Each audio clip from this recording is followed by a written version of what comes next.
Aline. Je vois ce que tu veux dire, mais je ne vais pas me donner ce titre-là parce que je ne suis pas moi-même podcasteuse, mais je vois ce que tu veux dire. Oui, je lui ai dit, déjà, je suis Blackcast. Voilà. Si tu as un top 3 à nous donner de thématiques afro là, qui ressortent. La musique, les relations hommes-femmes. Ouais, ça, c'est la spécialité de nos amis de Édition Capsule. Tu incarnes aussi la plateforme. Oui, au début, je ne l'ai pas montré.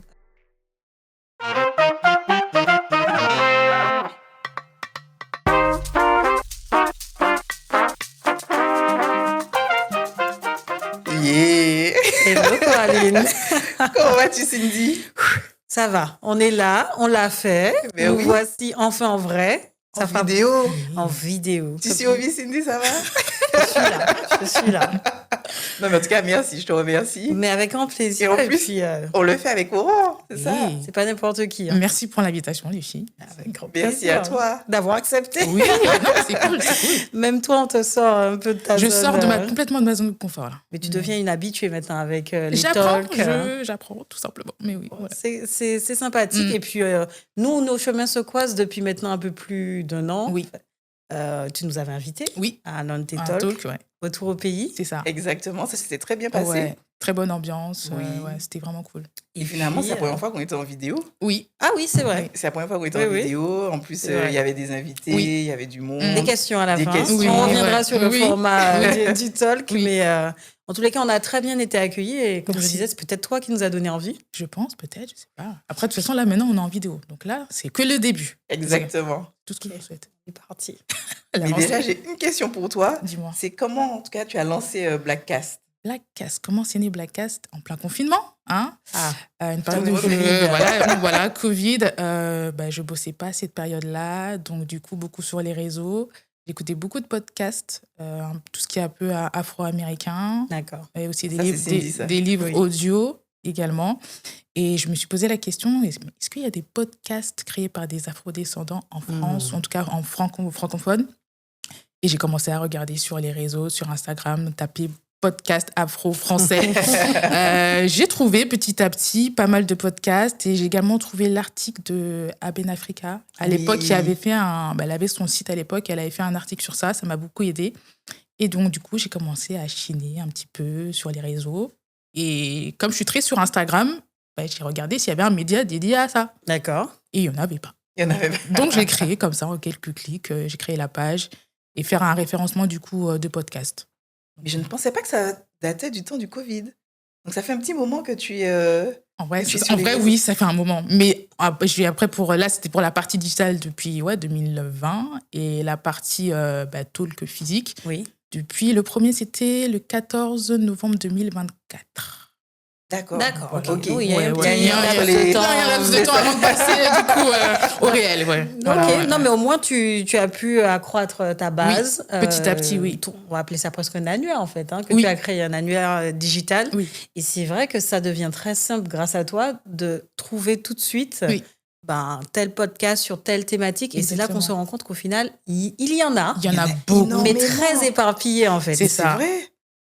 Sur plein de thématiques. Exactement, surtout. Et après, ce qui est un petit peu dommage, ce que j'ai pu constater depuis 2020, c'est qu'il y en a beaucoup qui se sont arrêtés. Oui. Vraiment même très intéressant. L'endurance. Cindy, je crois que tu avais sorti une étude une fois où tu disais que généralement un podcast, s'il tient plus de 20 épisodes, c'est déjà très bien. C'est déjà très bien. Mais il y en a beaucoup qui arrêtent avant. Il y en a beaucoup qui se sont arrêtés. Quand je regardais, du coup, sur Instagram, hier, j'ai compté presque, à l'époque, pratiquement 250. Mais on dirait après pour ce qui en reste actuellement, je dirais peut-être 8%. Ok. Ça fait quand même beaucoup. Quand même. D'accord. Mais il faut tenir. C'est l'endurance, c'est un marathon, mais malheureusement, il y en a qui arrêtent entre-temps. Tu penses quels sont les freins, en tout cas, pour que parce que nous, on pourrait en parler. On les connaît, les freins, on connaît les contraintes. Les challenges aussi. Déjà, il y a eu la mode, tout simplement. On peut parler de mode. Le confinement, il y avait beaucoup de choses aussi. Ça a fait popper un peu le podcasting de manière globale. Ouais. Et je pense que tout le monde s'est dit, j'ai envie de lancer un truc. Pourquoi pas? Je suis intéressée par telle ou telle thématique. Pourquoi pas essayer? Sauf que ça va au-delà d'essayer, en fait. Il y a vraiment... C'est pas une mode à suivre, c'est vraiment le faire parce que ça nous tient à cœur. Tout à fait. Malheureusement, et ça donne du travail, il faut de la fréquence. Il faut être community manager. Il faut faire plein de choses à la fois. Il faut faire plein de choses. Soit on délègue, soit on fait tout à la Mais déléguer, ça touche au porte-monnaie. Voilà, il faut mettre le billet sur la table pour déléguer. Exactement. Okay.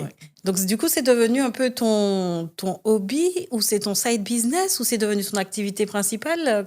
Comment tu te situes? Du coup, moi, je suis gestionnaire en assurance, donc rien à voir. Ah oui, d'accord. Donc, c'est on va dire un hobby qui se tend par la suite, d'ici les prochaines années, à être peut-être mon métier. Mais pour le moment... gestionnaire en assurance. C'est bien aussi. Mais oui, je tends à le développer d'ici les prochaines années, si Dieu veut. Un peu plus. Mais je pense qu'on va discuter bien sûr. Mais ce que j'aimerais savoir, c'est justement quel est ton parcours, tu vois, parce que j'ai l'impression que Blackcast, je me dis, d'un point de vue extérieur, en fait, tu touches un peu à tout ce qui est musique, culture... identité noire, aussi. Ça, on a vu pas mal de sujets autour de ça. Ça ressort pas mal. Bah après, c'est des sujets qui touchent pas mal de personnes, en tout cas qui peuvent intéresser les gens. Après, je suis ouverte à d'autres thématiques, mais c'est celles les plus parlantes, en tout cas au début, avec lesquelles j'ai pu commencer effectivement l'e-talk. Et ça a plutôt bien marché. D'accord. Ouais. Mais déjà, justement, dis-moi comment tu mets en place un talk et où est-ce que tu vas chercher les thématiques? Tu vois, est-ce que c'est parce que tu as entendu ça dans un podcast et tu te dis c'est intéressant de traiter cette thématique-là, tu vois, c'est d'actualité, on en a besoin, ou bien c'est toi qui les définis et tu choisis quel podcasteur pourra le mieux y répondre? J'ai une liste déjà prédéfinie. Après, c'est vrai que quand j'écoute un podcast ou une interview, je me dis pourquoi pas ce sujet à proposer. J'aime bien également poser des questions du coup aux participants. Oui, ok. Pour savoir quelle thématique pourrait les intéresser et du coup les faire revenir au prochain talk. Après, concernant les podcasteurs, c'est que comme je l'écoute pas mal, je vois quel podcasteur pourrait être bien sur cette thématique avec tel autre du coup podcasteur, parce qu'il y en a généralement 2 à 4 grands maximum sur les talks. Donc, ok. Donc après, il faut animer, et s'il y a trop de personnes... C'est compliqué. J'ai vu que 4, c'est déjà beaucoup. C'est intéressant, mais c'est déjà beaucoup. Et après, on peut déborder sur l'heure. Mais oui, grand max 3, déjà pas mal. Moi, même nous, avec Golden Mike, on n'a jamais fait plus de 2 invités. Hein. Et en plus, c'était souvent 2 frères. Mais oui, c'était sur la même thématique. Voilà, la même thématique. Ouais, donc ça va. Ouais, ça va. Ouais. Dans ce cadre-là. Mais plus, on n'a jamais testé encore. Ouais. C'est un exercice aussi, c'est encore autre chose. Ouais. Pour ceux qui ne connaissent pas tes talks, justement, est-ce que tu peux présenter comment ça se passe, quel est le format, où ça se trouve? D'accord. Dis-nous un peu comment tu t'en es sorti. Du coup, en 2025, j'ai essayé d'organiser un talk tous les mois. J'ai essayé. Du coup, ça se passe généralement au T-Loft à Paris. C'est le QG. C'est devenu un QG. Ça se passe très bien avec le propriétaire, Nas. Je fais un big up à lui. Et du coup, différentes thématiques avec différents invités. Ok. Donc, voilà. Et du coup, il y a la partie talk en début d'après-midi. Et après le talk, il y a la partie réseautage qui est très importante pour moi. Donc, voilà, ça se déroule comme ça. Mais d'ailleurs, comment tu gères? Parce que je te vois, alors tu représentes Blackcast, oui. Mais tu arrives à faire du community management, il y a la partie photo. Je délègue. Il y a les... Et là, c'est le moment où il faut déléguer. Je ne peux pas, tout faire. Donc, pour la partie com, j'ai mon amie Aurélie, big up à elle également. La partie vidéo avec Kevin, big up à lui. Et l'INSEA pour la partie photo. Que l'on connaît d'ailleurs. Voilà. Je fais un petit coucou. Voilà. Ouais. Ok, donc tu as pu quand même t'entourer d'une équipe parce que c'est chronophage, énergivore, c'est énergivore, etc. Mais avec ton background, etc., est-ce que aujourd'hui tu te rends compte que tu as créé une sorte d'extension du podcast? C'est-à-dire que la personne que tu invites va maintenant au-delà de juste parler. Là, il a le retour du public. Exactement. On n'a pas, nous, quand on est derrière nos micros et qu'on exprime une opinion. Ça, c'est super intéressant. C'est intéressant parce que du coup, les podcasteurs voient les gens qui les écoutent, du coup, avoir un feedback, échanger. Pour le coup, comme on parle de ça, j'avais invité un podcasteur, Will, host du podcast On Réussit. Et du coup, il a discuté avec un participant dans le public et il l'a invité lui-même dans son podcast. Donc là, tu vois, la synergie, la collaboration se fait aussi comme ça. Économie circulaire. Voilà. J'ai écouté le podcast, c'était sur la communauté noire existe-t-elle? Très intéressant. Ouais. Donc, d'ailleurs, lors du retour au pays, il y avait une personne qui était très sur ce volet-là. Je ne sais plus comment il s'appelle. Dans le public, tu veux dire? Ouais, dans le public. Je crois que tu parles de ce que... C'est Goldie, je pense. Peut-être.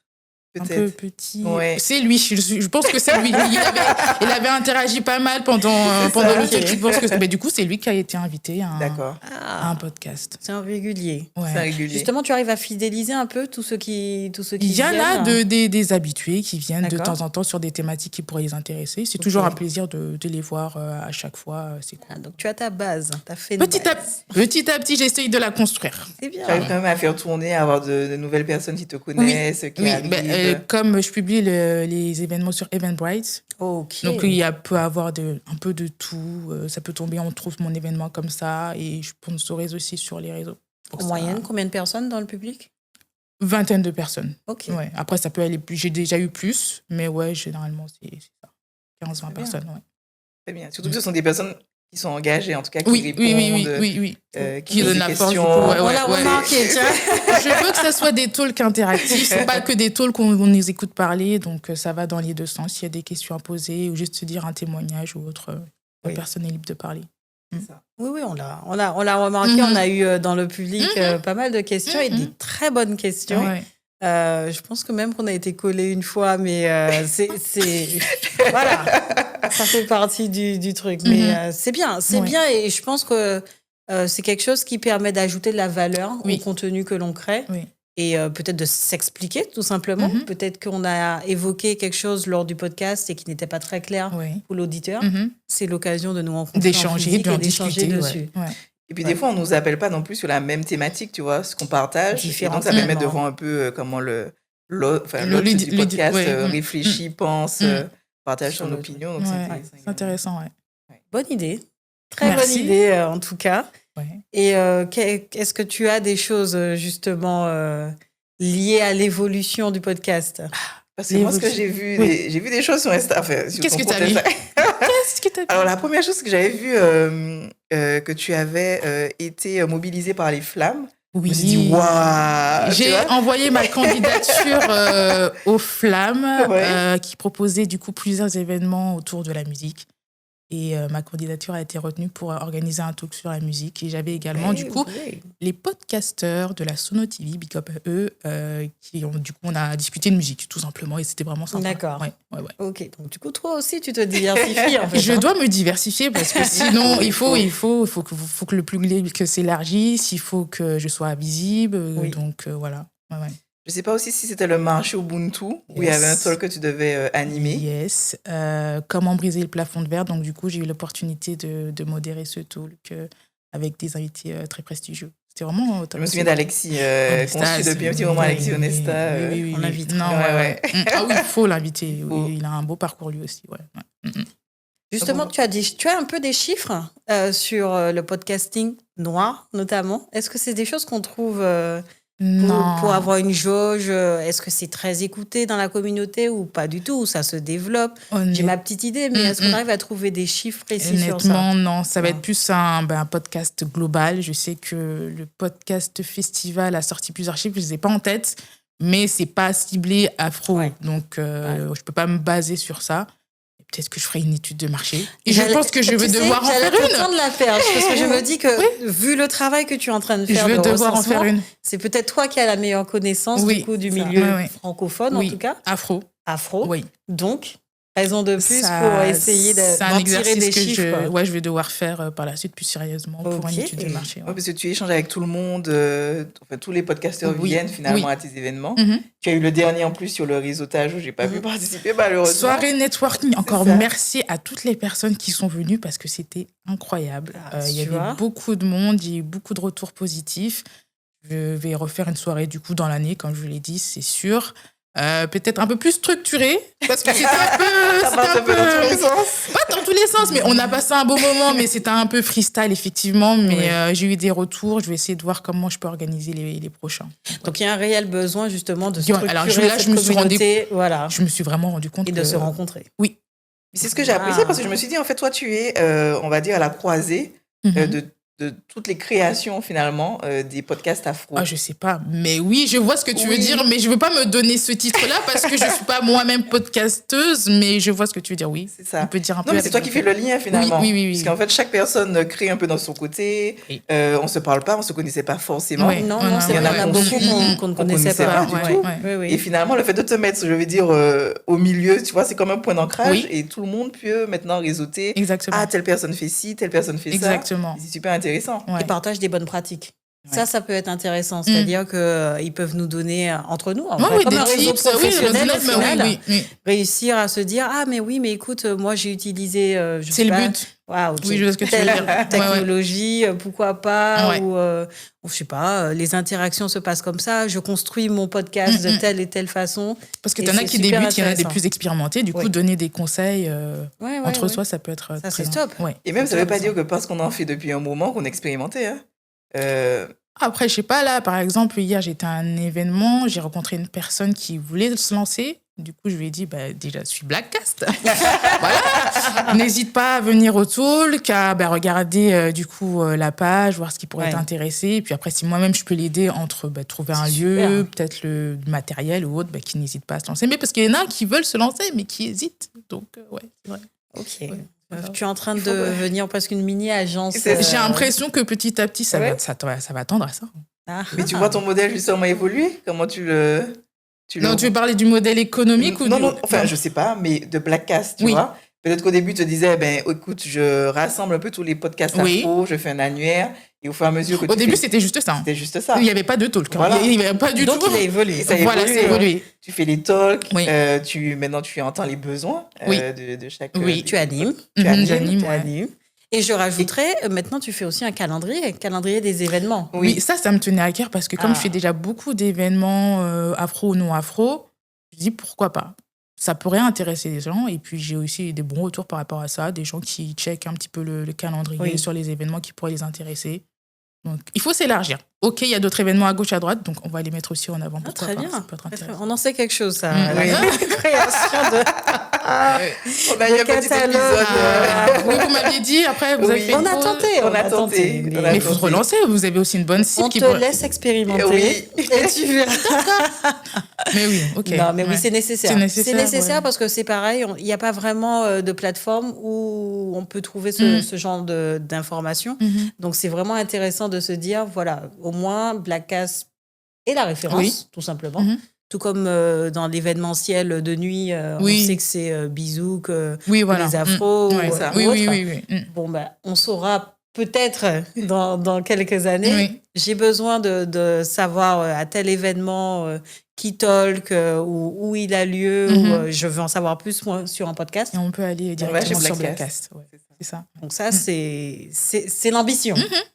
Après, il y a la réalisation. Je vais voir petit à petit comment ça va devenir. Pour le moment, ça fonctionne bien. Donc, voilà. Non, mais qu'est-ce que tu vois justement pour ton projet, tu vois, pour la suite? La suite, c'est de faire un festival. Ah bon? Ouais. D'accord. Un festival, je me donne quelques années pour pouvoir le mettre en place, mais faire un festival, parce qu'il n'y en a pas, en vrai de vrai. Non. J'ai ma place à créer. C'est aux États-Unis, ça? Oui.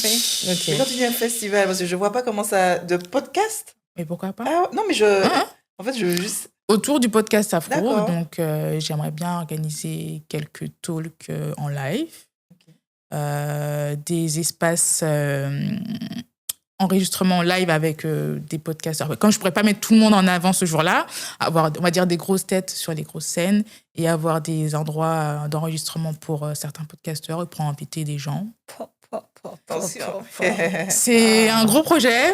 J'aimerais bien également avoir une partie stand pour les podcasteurs qui ont un size business, des livres, des cartes, des vêtements, et pour qu'ils puissent se mettre en avant leur marque. Je pense qu'il faut que tu regardes un peu NHé, tu vois, la vision.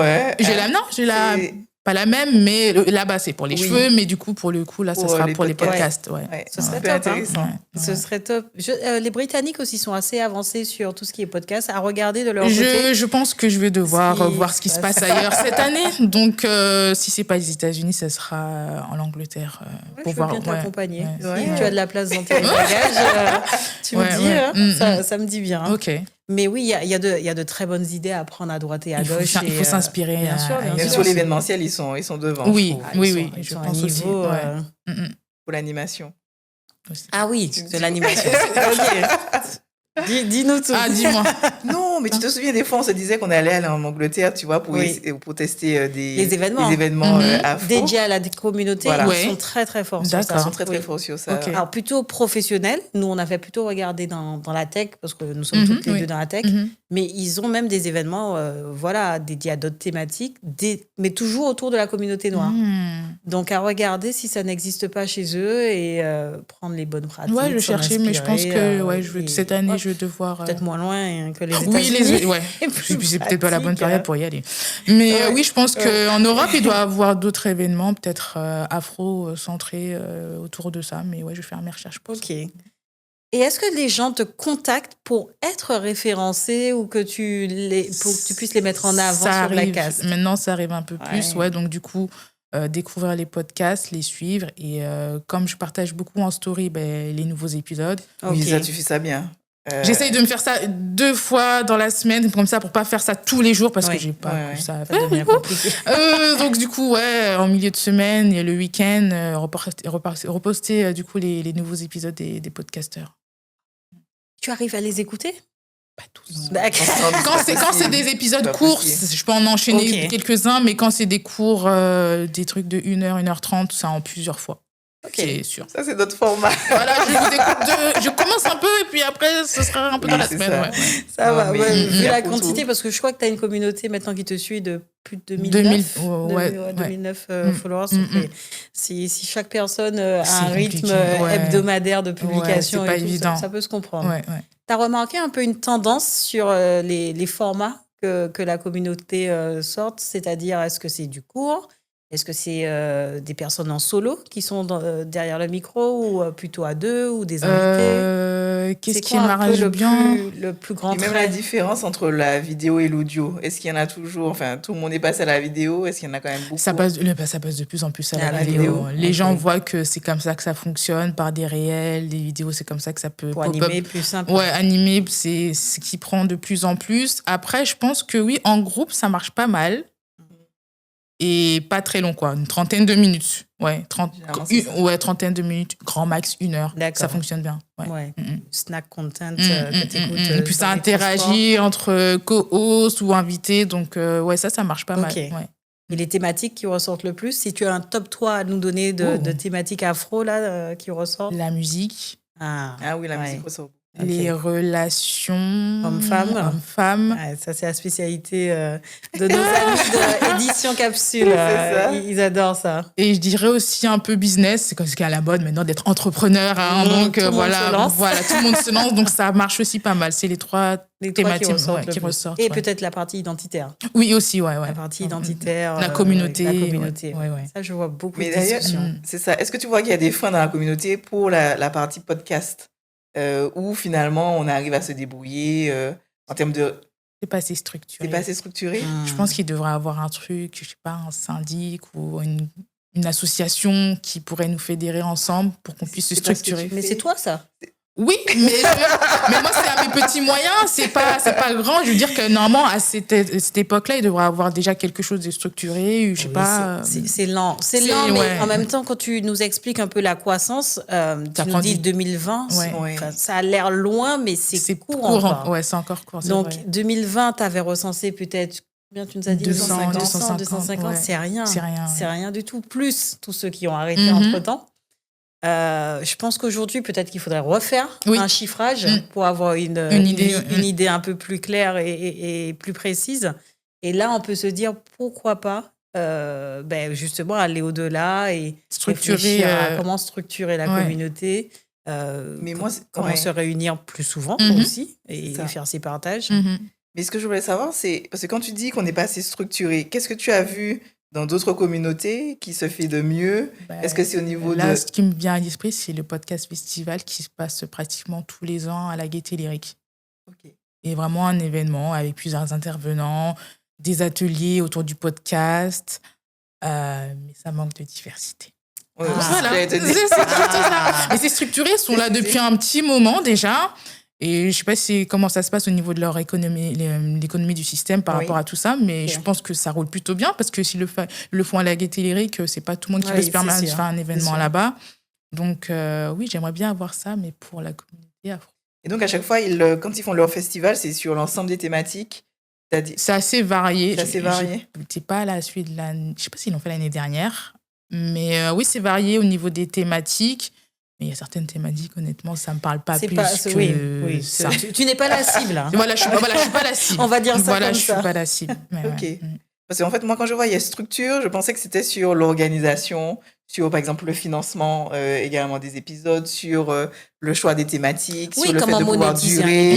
En fait, tu vois, l'accompagnement. Je suis d'accord. C'est ce qu'il faudrait. C'est ce qu'il faudrait. Est-ce que c'est à moi de le faire, du coup? Ouais. Ben, écoute... c'est encore beaucoup de travail. Mais oui, je pense, accompagner les podcasts. Je pense qu'en termes de valeur ajoutée, c'est surtout là qu'il y en aura. C'est vrai que pour se rassembler, il n'y a pas de souci. De toute façon, il faut traiter des sujets. Mais quand il faut bosser et passer à l'action. Tu vois, quand tu me dis qu'on était 250 et que maintenant il reste 8%, c'est qu'il y a un problème. Il y a un problème.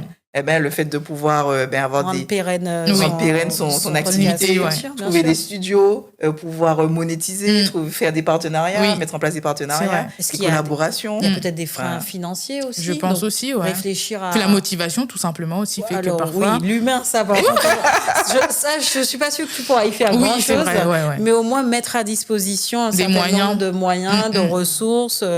je vais loin, des formations professionnelles, mais un petit livre blanc, des choses comme ça, tu vois, à mettre en place au fur et à mesure, pour que les gens trouvent, comment lancer un podcast, je fais quoi, je dois me référencer sur Blackcast, je dois être visible, etc. Monétiser.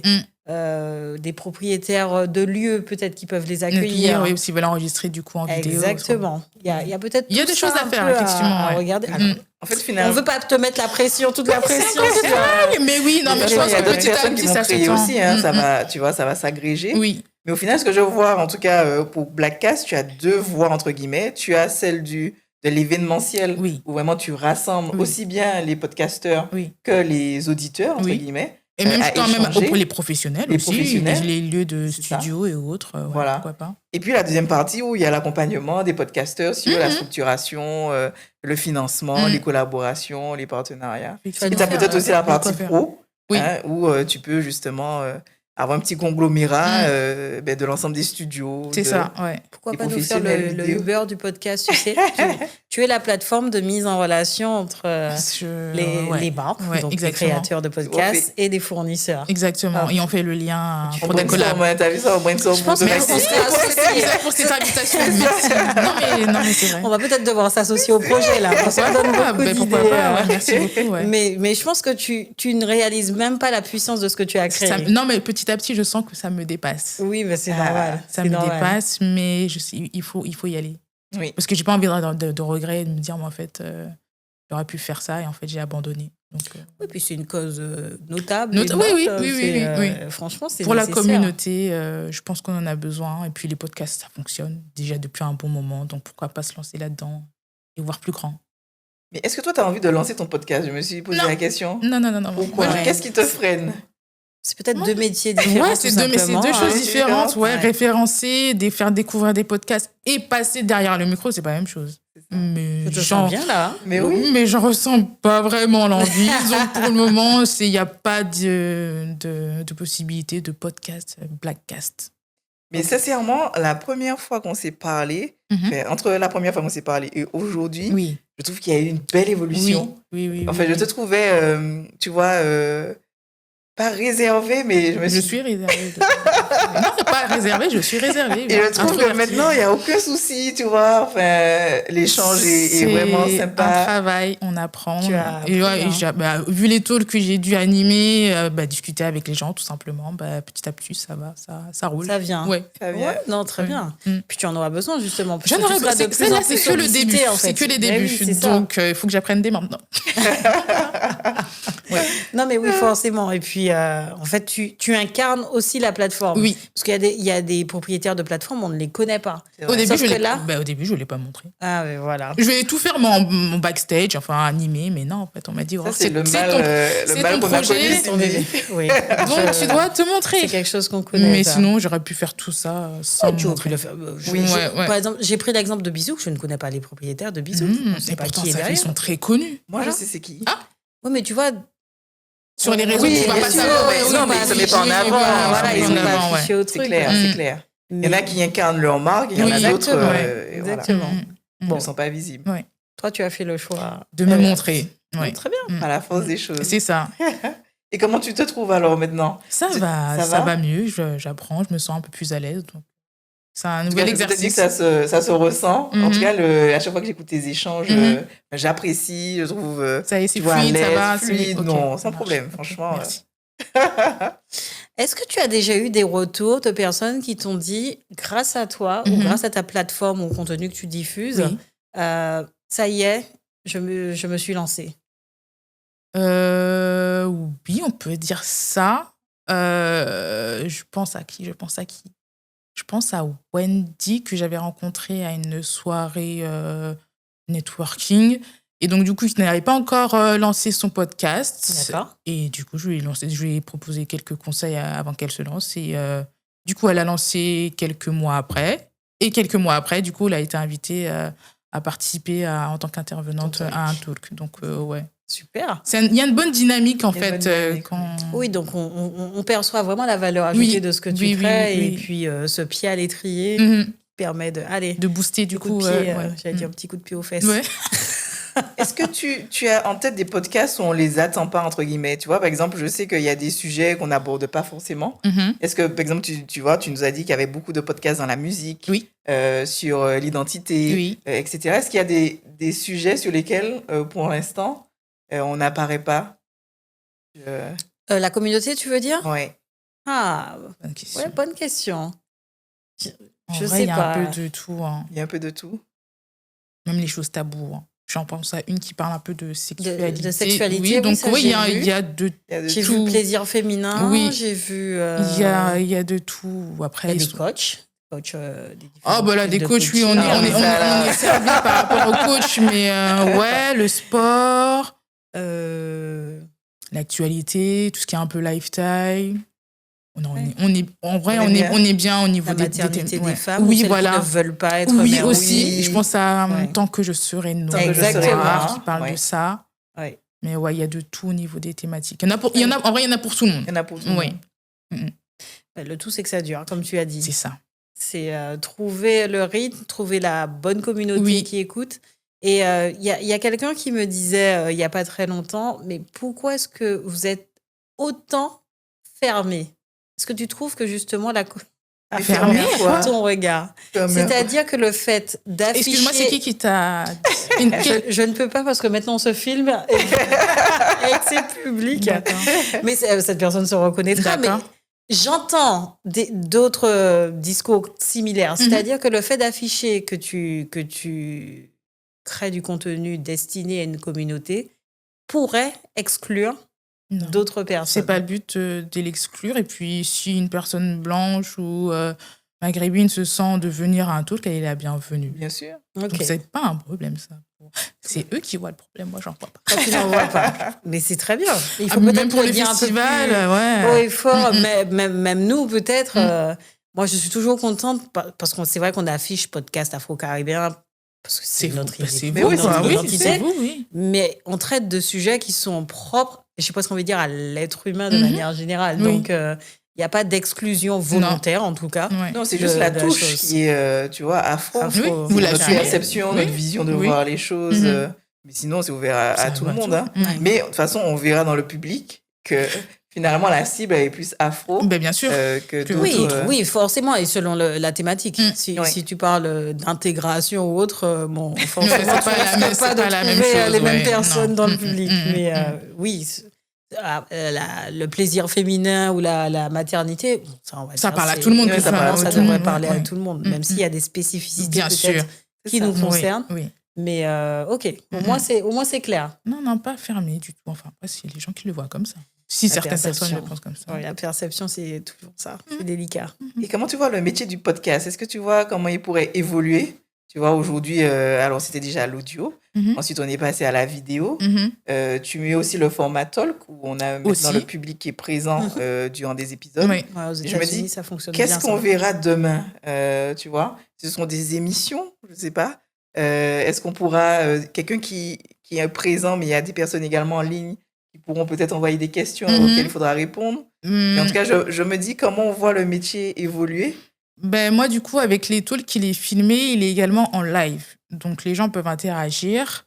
Mais c'est vrai que oui, il faut peut-être développer. J'aimerais bien, moi, c'est vraiment entre podcasteurs aussi, créer des collabs entre podcasteurs sur des thématiques différentes. Le sport, l'un est sur le sport, l'autre est, je sais pas, sur le développement personnel et faire le lien. Des crossovers. Des crossovers. Pourquoi pas aussi avec des lieux, des studios, proposer peut-être des promos, des réducs à des podcasteurs qui débutent. C'est toute une synergie du coup à créer que j'aimerais bien voir développer avec Blackcast. Mais il y a plein de choses à faire. En fait. Il y a plein de choses. Oui, je constate. En termes de temps, donne-nous un peu un pourcentage. Ah oui, d'accord. Quand j'ai un peu de temps, je le fais. Ou même quand il y a un truc à faire en dernière minute parce que j'ai oublié de le faire, je le fais. Blackcast occupe sur une journée, c'est quoi? 80% de ton temps? Ça va dépendre si je suis à l'approche d'un talk. Là, par exemple, le prochain talk, c'est le 31 janvier sur la thématique Black in the City, identité, ambition et émancipation. Du coup, j'aurai l'autrice Marie Mounza et également, par la suite, on va diffuser bientôt, deux podcasteuses, Ophélie et Laïla, qui sont hosts du podcast Sugar Talk. Donc, on va discuter de tout ça. Mais l'organisation, se fait du coup en amont. Là, on est en plein dedans. Les visuels, la com. J'aime toujours donner une petite trame de discussion. Donc, du coup, préparer les questions. Et puis après, si elles ont des questions ou autres, voir comment on peut discuter pour préparer tout ça. Donc, voilà. Et par rapport à ta vie professionnelle? Est-ce que tu sens que l'équilibre est encore... Pour le moment, ça va. Ça va. Pour le moment, ça va. Mais à un moment, je vais peut-être devoir lâcher l'Est, peut-être. Pas encore, mais peut-être faire que ça à temps plein. Mais après, il faut avoir aussi un business model. Mais oui. C'était ma question suivante. Pour le moment, il n'y en a pas. Okay. C'est vraiment que les débuts, voir comment les talks, petit à petit, ça va prendre. Les soirées aussi, parce que j'ai vraiment vu qu'il y avait un besoin par rapport à ça. Donc, est-ce que faire plus de soirées et moins de talk? Est-ce que faire plus de soirées ou autre? Donc, je ne sais pas. Et justement, tu regardes à chaque fois si c'est rentable. Enfin, je ne dis pas qu'on fait ça que pour la rentabilité. Mais quand tu fais tes talks ou tes événements, est-ce qu'il y en a qui te rapportent plus ou qui te permettent au moins de rentrer dans tes frais? Je ne rentre pas vraiment dans mes frais. Pas encore. Okay. Mais c'est le but petit à petit. Oui. Ça tend à ça. Oui. Je pense. Et puis, vu toutes les idées... qui sont j'ai beaucoup de choses à faire, donc il y a moyen. Ok, donc là, on va dire c'est vraiment plus une passion là que tu es en train de... Au début, il faut être animé par la passion, parce que c'était pour l'argent, j'aurais fait autre chose. Mais non, c'est plus la passion qui m'anime. Et en fait, il y a un besoin. Quand j'ai vu les gens, j'ai encore dépassé par la soirée, mais quand j'ai vu tout le monde qu'il y avait, je me suis dit, en fait, il y a vraiment le besoin de créer ce genre d'espace et des événements autour de ça. Et puis, on voit quand même que depuis le Covid, tu sais, on avait senti qu'il y avait moins de rencontres.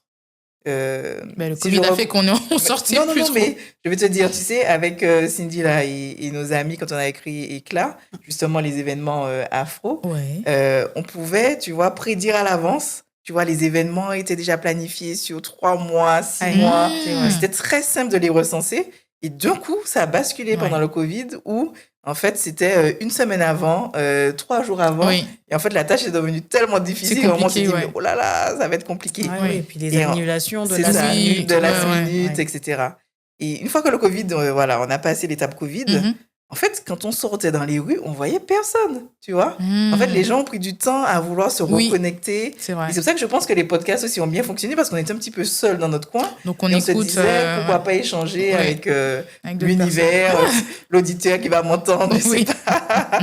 Et je vois qu'au fur et à mesure, tu vois, les rencontres se font de plus en plus. Plus en plus, ouais. Mais au début, même quand on faisait des événements, il n'y avait pas beaucoup de monde. Non, c'est vrai. Tu vois, il y a 2-3 Pékins, tu vois. Mais au fur et à mesure, les gens se disent, bon, allez, j'étais chez moi avant. Il faut sortir.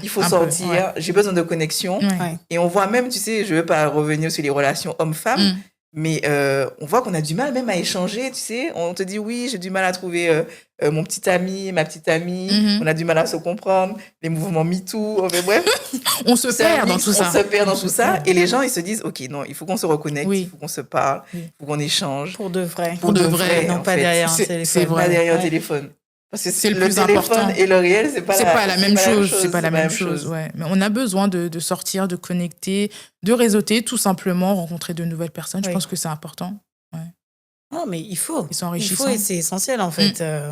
Et c'est vrai que c'est ce qui est intéressant avec cette évolution du podcast, qui est de l'audio vers la vidéo, puis sur scène. J'ai jamais dit non. Mais le faire, c'est autre chose. Ouais, c'est vrai. C'est pas la même dynamique. Et, mais là, est-ce que vous comptez peut-être faire un événement live aussi, rencontrer votre public? Ah, surprise, c'est ça? Tu vois, on avait commencé avec ça. Et tu vois, ça avait super bien pris. Et en fait, je pense que c'est le temps qu'il faut qu'on donne maintenant pour faire grossir. En fait, c'est le next step. D'accord. C'est le next step. Okay. Effectivement, et un peu comme toi, on s'est rendu compte qu'il y a des demandes autour de ça. Aller plus loin sur un sujet, rencontrer un invité et lui poser sa question en vrai, avoir le retour.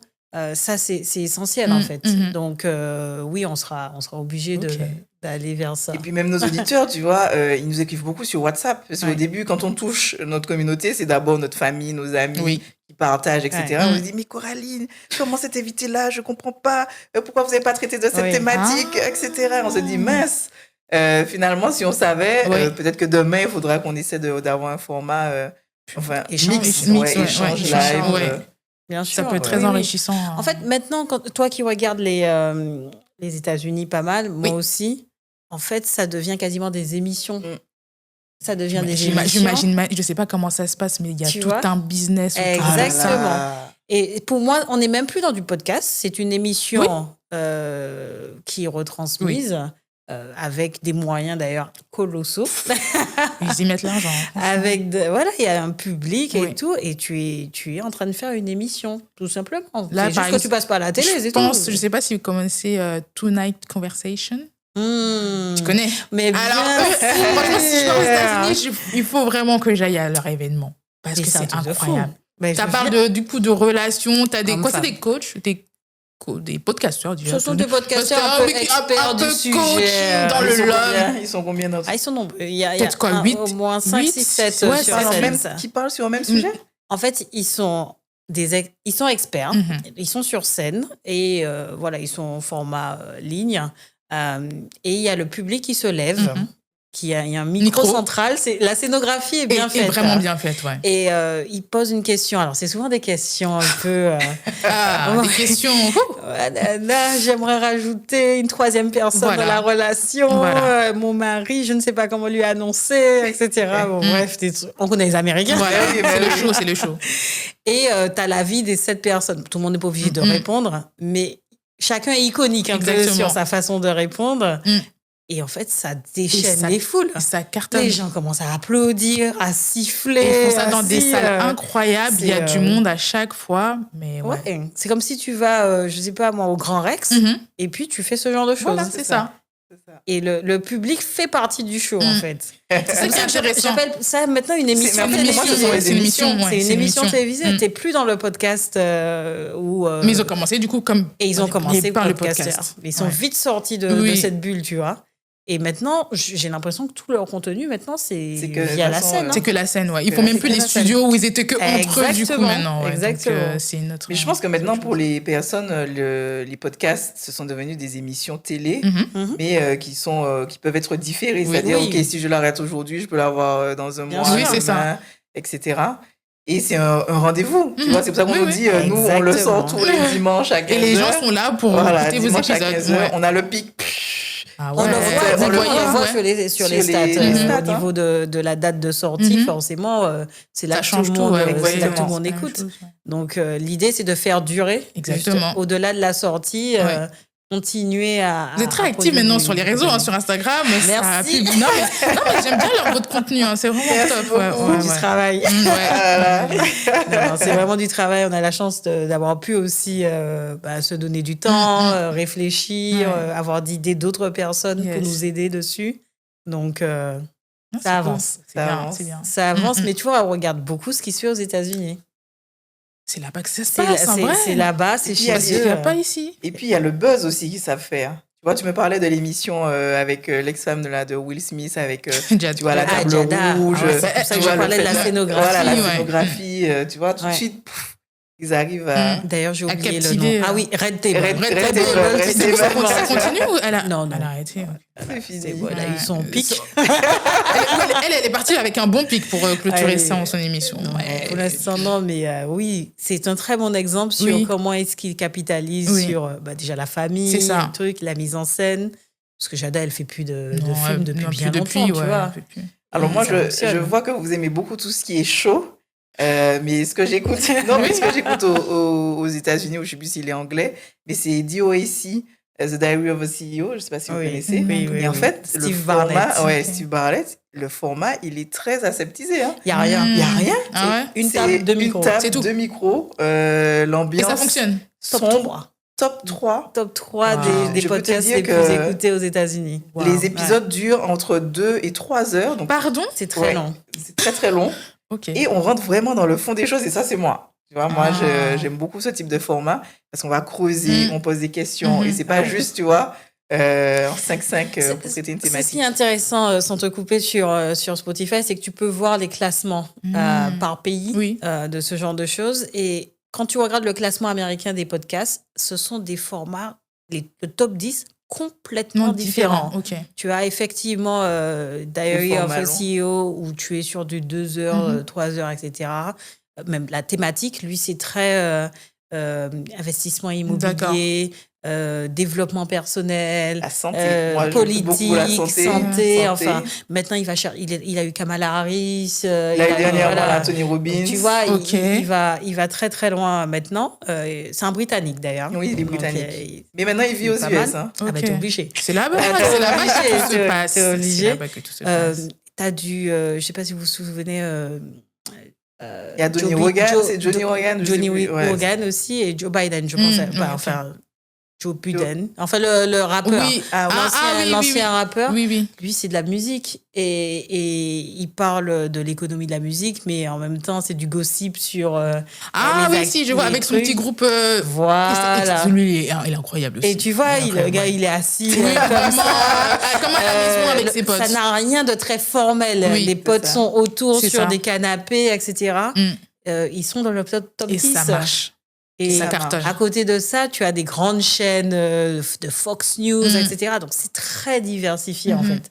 Mais c'est juste qu'ils arrivent à capter d'une manière ou d'une autre l'attention. Et le public est là, toujours au rendez-vous. Ouais. Donc, il ne faut pas se formaliser à « il faut que mon fond soit comme ça, il faut que si… » Il faut y penser, bien sûr, mais c'est surtout le contenu qui va intéresser les personnalités. Mais tu vois, toi qui a créé Blackcast, est-ce que tu vois qu'il y a vraiment des signatures qui sont marquées? Tu vois, après, tu peux pas écouter tous les épisodes, enfin, tous les podcasts, entre guillemets, mais tu vois, comme tu disais, Cindy, il y en a pour tous les goûts, pour tous les styles, mais c'est qu'il y a une atmosphère qui a été créée, soit la personne se sent proche, tu vois, de l'autre, en fait, etc. Et je sais pas, qu'est-ce qui fait que ça fonctionne? Parce qu'il y en a plein qui se lancent, et pourquoi l'autre est peut-être authentique, alors que l'autre, il est vraiment abaché sur son canapé, ça fonctionne? Je dirais, parce qu'en vrai, tu te reconnais en la personne un petit peu, ou tu te dis, mais en fait, cette personne est plutôt sympa, j'aime bien l'épisode, j'aime bien comment elle s'exprime. J'aime bien la dynamique qu'il y a dans l'épisode. Là, quand je parle de dynamique, c'est plus quand il y a plusieurs invités et co-hosts. Mais là, je viens de te dire, Paroles véritables, je pense qu'ils sont bien marqués dans leur identité. Le fait de parler franchement, d'être vrai, d'être drôle aussi. C'est aussi bien d'écouter, tu réfléchis, mais parfois, il faut lancer quelques punchlines, quelques trucs, pour que ça anime un petit peu. Et j'ai en tête l'épisode avec Edgar Yves. Ah oui, c'est un épisode que j'aime beaucoup, que je pourrais écouter même plusieurs fois.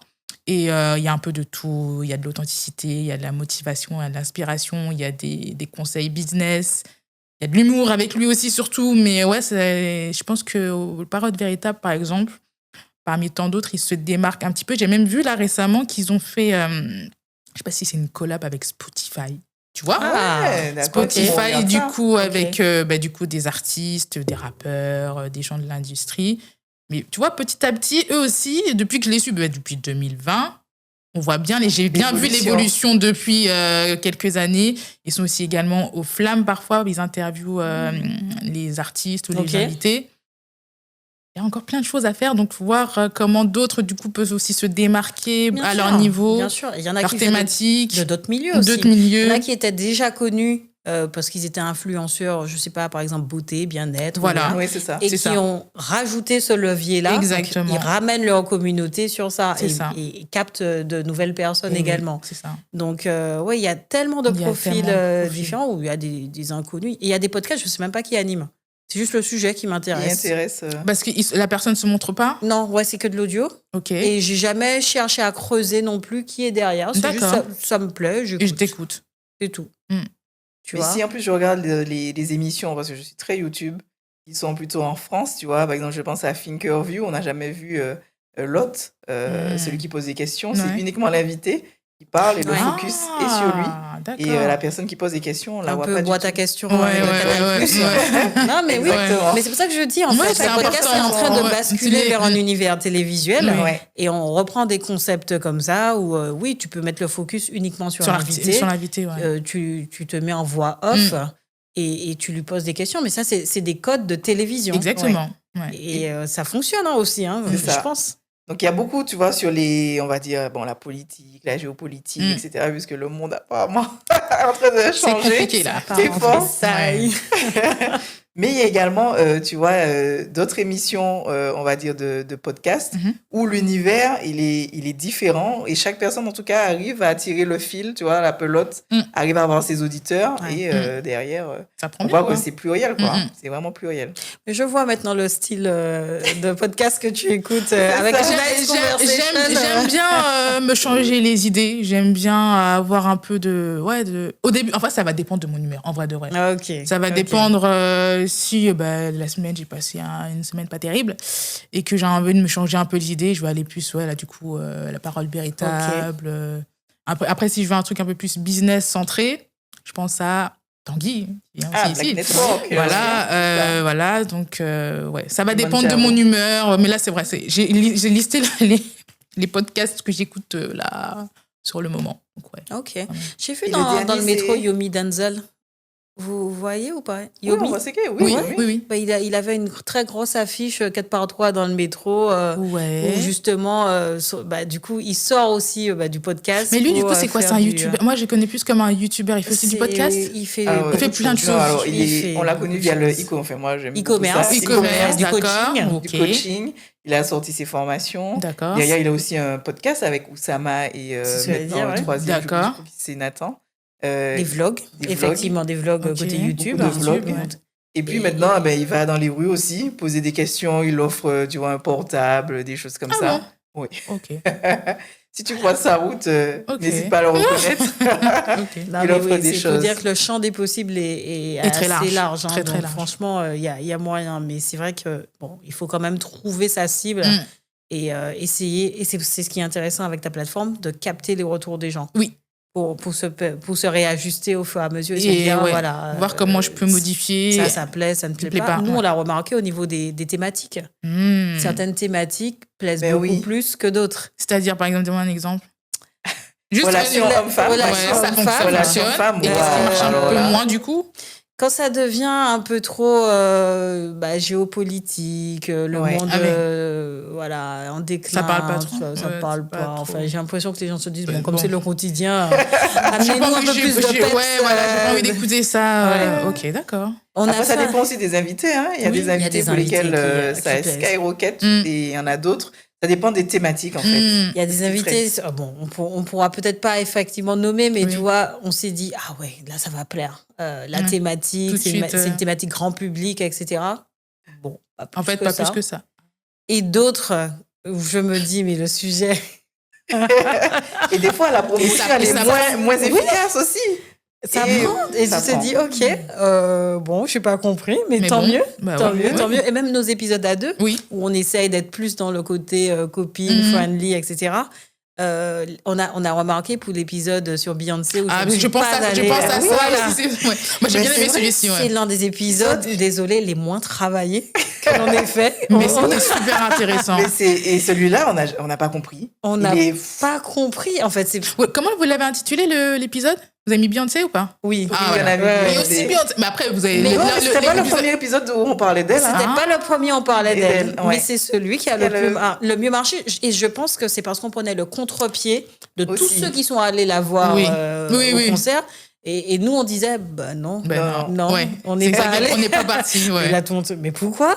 Surtout que je crois qu'on avait dit tout de suite, je suis allée la voir 7 fois. Oui.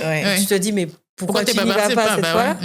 Donc, il y a une façon de travailler aussi des épisodes. Et ça, je pense qu'il faut vraiment trouver l'accroche et l'accompagnement qu'il faut pour que ça prenne, quoi. Ouais, c'est ça, faire venir le people. Et c'est là qu'on voit que finalement, ça devient quand même un métier. Parce qu'en fait, on doit quand même suivre quels sont les stats, quels sont les épisodes qui fonctionnent. Des fois, c'est une question de titre. Des fois, le contenu, après, derrière, il est quotidien. C'est-à-dire qu'on échange, il n'y a pas de travail, tu vois, plus ou moins élaboré, qui est plus important pour un épisode que notre. Mais des fois, on se dit, OK, on a mis un titre qui fait parler ou bien qui accroche. Les gens vont à minima cliquer. Ensuite, on regarde combien de temps ça reste.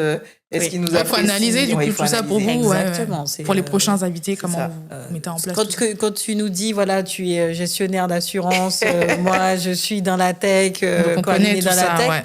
On est à des années de lumière, c'est-à-dire opérationnellement. On ne fait pas de community management et tout, mais ça nous apprend justement à piloter et à se dire, mais non, mais... Je ne peux pas juste sortir des épisodes c'est pas comme ça. Non. et ne rien piloter. C'est pas possible. Sinon, ça ne va pas prendre. Et c'est ce qui est intéressant avec ta plateforme, c'est qu'on peut aller regarder un peu ce que font les autres, comment s'en inspirer, détecter des bonnes pratiques chez certains et voir ce qu'il ne faut pas faire aussi. C'est ça. Même ça, tu vois, tu as une équipe... alors, effectivement, tu es au centre, mais tu as la personne qui fait la vidéo, la personne qui fait les photos. Je suis obligée. Sinon, je ne peux m'en sortir. Il faut savoir, réseautage, il faut savoir s'entourer pour pouvoir avancer ensemble.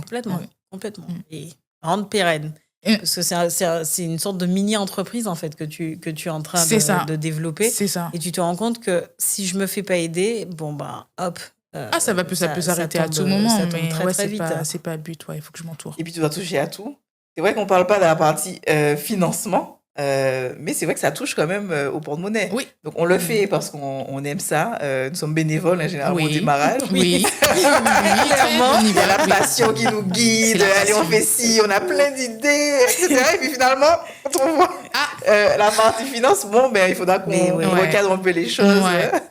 Oui, c'est vrai que les gens ne réalisent pas que derrière le podcast, forcément, tu payes la plateforme de diffusion, tu payes, si tu passes du studio, des lieux de réservation, il y a peut-être un petit traiteur à la fin, quelque chose comme ça. Donc, oui, ça... comme tu dis, les gens ne se rendent pas compte quand ils viennent à des talks, il faut louer la salle, prévoir un petit buffet, de quoi grignoter après les talks. Là, pour la soirée networking, et tu mettras un billet pour j'ai vu les vérités. C'était joli. Recevoir... J'ai dû mettre un joli billet pour bien recevoir aussi mes invités, pour se dire, en fait, Blackcast, ok, c'est le niveau, en fait. Il y a du premium. C'est ça. Ça blague pas, c'est pas un petit truc. Donc, pour bien que les invités se sentent à l'aise, passer un bon moment. Et on a passé un bon moment, c'était vraiment cool. Justement, tu trouves que les gens dans ton écosystème sont plutôt tous centrés sur Paris? Est-ce que c'est Paris qui arrive un peu plus mobilisé? C'est Paris, ouais. Ok. En Paris. région, il n'y a pas encore de personnes de la communauté qui se sont lancées sur des podcasts? Après, si c'est pas Paris, je pense à En face de toi, le couple qui a Ils sont maintenant en Côte d'Ivoire, je crois. Non, ils sont à Lyon. Oui, je crois qu'ils vivent maintenant. Ah bon? Ouais. Bon. Je pense que tu penses à... Comment ça s'appelle?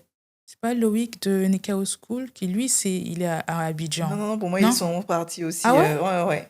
Bon, on les avait contactés aussi pour... Bon, en tout cas, oui, eux, ils sont pas à Paris, mais ça fonctionne plutôt bien ce qu'ils font. Très bien. Ça fonctionne bien, leurs épisodes. Ils font aussi des événements avec du public et tout. Mais oui, c'est Paris. Généralement, c'est Paris. Ouais. Pour beaucoup de choses. Ah, c'est une réalité. Hein. Par contre, je vois beaucoup de studios qui essayent d'émerger en région. Donc, oui, c'est vrai. En banlieue. À Bordeaux, tu me disais qu'il y avait des studios. Déjà, les prix étaient quand même un peu moins élevés. Oui. J'en ai vu. Donc, vous avez aussi testé là-bas, du coup, si toi tu vas. Elle va venir faire. Mais bien sûr. Et je pense que partout, ça essaie. Enfin, voilà, on essaie de faire émerger. Ce genre d'initiative. Donc, parce que ça intéresse du coup les gens. Exactement. Il y a de l'argent à se faire aussi parce qu'il y a des gens qui cherchent des lieux pour pouvoir enregistrer. Donc, une idée aussi peut-être. Mais d'ailleurs, il faut faire des tours. Demain, quand ça va fonctionner, tu vois, le Tour de France. Black Cass peut-être, pourquoi Festival. Pas. Ouais. Mais on va déjà se centrer déjà à Paris. Oui, on va voir comment ça va. Mais après, j'aimerais bien, pourquoi pas, l'Afrique aussi. Oui. Les Antilles aussi, avoir des événements... sur de long terme. Pas maintenant. Mais ça peut arriver très vite. Ça peut arriver très vite. Je suis en train de penser à l'appart Villette, tu vois. Oui, je connais. Avec Prince. C'est ça, avec Prince. Et tu vois, derrière, il va commencer aux Antilles. Il va aussi aller sur le continent africain. Donc, ça peut se faire quand même assez rapidement. Ouais. À voir. On a des auditeurs, et effectivement, directement des Antilles. Et d'Afrique aussi. Donc, ça veut dire, pareil, que c'est en train de germer. Oui. Donc, il faut aller capter et donner du contenu à vous écoutez des podcasts américains, donc vous voyez. Oui, il y a de quoi faire. Oui. Il y en a pour tout le monde. Il y en a pour tout le monde. C'est vrai. J'écoute aussi des podcasts antillais. J'ai pas dit le contraire. J'aime bien, tu fais quoi? Oui. C'est pas mal. Oui, il y a quoi d'autre? Guéry qui s'appelle. J'aime bien. Antilles. Je crois que c'est Guadeloupe. C'est Guadeloupe, tout à fait. Et plutôt autour de l'univers musical. Oui. Mais je pense qu'il fait un peu de tout. C'était entrepreneurial. Et après, il a géré avec... Mais je pense avec les retours du public, pareil avec les stats, il a dû voir que ça fonctionne un peu plus sur l'entertainment. Ça prend bien. Et forcément, ça plaît toujours de voir certains artistes s'exprimer chez lui. Et il fait ça très, très bien. Très, très bien. Il y a du bon contenu. C'est caddie. On voit comment il faut, tu vois, réussir à... Oui, moi aussi, je me suis demandé, mais qu'est-ce qu'elle nous fait Non, mais tu vois, en fonction des retours, il faut réussir à se positionner et repositionner. C'est important. Il faut évoluer avec ce qu'on fait, quoi. Ouais. Là, dans les prochains mois, quels sont les next steps pour toi? Là, comme je vous ai dit, le talk le 31 janvier. Et puis après, on va essayer de préparer 2026 petit à petit. Une prochaine soirée networking. Donc, voilà, en pleine organisation. Mais ça, c'est sûr que je vais refaire. Ok. C'est prévu? Non, tu n'as pas encore de nouvelles dates? Je ne veux pas dire des dates. Mais dans l'année, c'est sûr. Ouais. Qu'est-ce que ta famille ou tes proches pensent un peu de te voir te lancer dans ce genre de projet? Ils trouvent que c'est une super bonne idée. Ok. Après, c'est vrai que c'est beaucoup d'investissement, du temps, mais ils m'encouragent du coup dans ce projet. Super. Ils ne sont pas dit, mais qu'est-ce qu'elle fait? On la voit du milieu. Non, pas plus que ça. Et puis après, ça me prend du temps, mais j'arrive toujours à... Voilà, je travaille, je les vois, donc j'arrive toujours à mettre du temps pour la famille et pour les à côté, on va dire. Donc, ça va. Très bien. Je ne sais pas si tu peux en parler, mais est-ce que côté boulot, on a vu aussi que tu as mis en place Blackcast J'en ai parlé à quelques collègues, c'est tout. J'ai pas envie d'en parler. Mais oui, des collègues avec qui je m'entends bien, donc oui, qui m'encouragent, qui me boostent, qui me donnent parfois des petites idées et autres. J'en ai même une au début qui est venue, du coup, même pour me donner la force au premier talk. Donc, c'est sympa. Non, c'est bien. C'est cool d'avoir des collègues qui supportent. Qui suivent. Ouais. Je trouve ça bien. Ouais. Moi, je trouve ça sympa. Carrément. Et puis, ça te donne un peu la force et la légitimité de te dire que ce que tu fais est positif. Exactement. Donc, à continuer. Exactement. On continue. Moi, j'ai une dernière question, en tout cas, de mon côté. J'aimerais savoir, en tout cas, si Blackcast devait disparaître demain. Ah ben bravo. Qu'est-ce que la communauté perdrait? Ça vient que de commencer, mais si ça doit disparaître demain, pourquoi pas? Si ça doit disparaître demain, c'est que c'est une communauté autour du podcast afro qu'on perd, qui vient. En vrai, ça vient de naître en vrai de vrai, parce que j'ai commencé commencé en avril 2020, mais on ne me voyait pas. Je faisais que reposter sur les réseaux. C'est vraiment fin 2024 que ça a commencé à prendre. Donc pour moi, en vrai, c'est que le début pour la partie physique, connexion, rencontre. Donc, c'est ce que j'ai commencé à fédérer, à créer. Donc, c'est ça qu'on risque de perdre. Des espaces de rencontre, de connexion, une safe place pour les podcasteurs. Il ne faut pas la perdre. Il faut que ça perdure. Donc, voilà. Et tu as bien raison. Tu as bien raison. Moi, je trouve ça top, en tout cas. Merci. Merci beaucoup pour l'initiative. Hein. Merci. Nous, on te suit, on sera toujours présente. Merci. Tu es aussi contente de participer à un de tes talks. Oui. Et puis, on a hâte de voir ce festival, franchement. Moi-même, j'ai hâte de voir ce festival. Moi-même, vraiment, j'ai hâte. Qui est en format papier. Voilà. En plus, comme tu aimes beaucoup les États-unis, tu vois, tout ce qui est anglophone, je sais qu'ils sont très en avance. Ouais, ils sont en avance de dingue. Il n'y a pas de quoi pour aller regarder ce qu'ils font. Je vais essayer de prévoir ça. Si ce n'est pas cette année, l'année prochaine, mais je vais essayer de prévoir un événement là-bas. Merci pour tout. Merci à vous, les filles. Merci pour l'invitation. Merci, Coraline, pour cette première expérience. C'est vrai. C'est ça. Première invitée. Merci à vous. On l'a pas pas suffisamment souligné, mais voilà, on a voulu vraiment te mettre en avant lors de ce premier épisode filmé. C'est très gentil. J'espère que ça t'a plu. C'était sympa. On a passé un bon moment. Cindy, on a notre rituel de fin. Oui. C'est quoi le rituel? Aïe. Me faites pas peur. Non. Il faut juste... En fait, c'est un cri de ralliement, où tu dis Golden Mike, mais en mode God. Tu vois? Alors, je vous suis. C'est moi qui le fais ou c'est... Non, on fait tout ça. Ok, d'accord, ça marche. Et puis, on invite aussi celles et ceux qui nous suivent. C'est parti. Allez. C'est parti. À très vite sur... Golden Mike. Merci les filles. Merci beaucoup.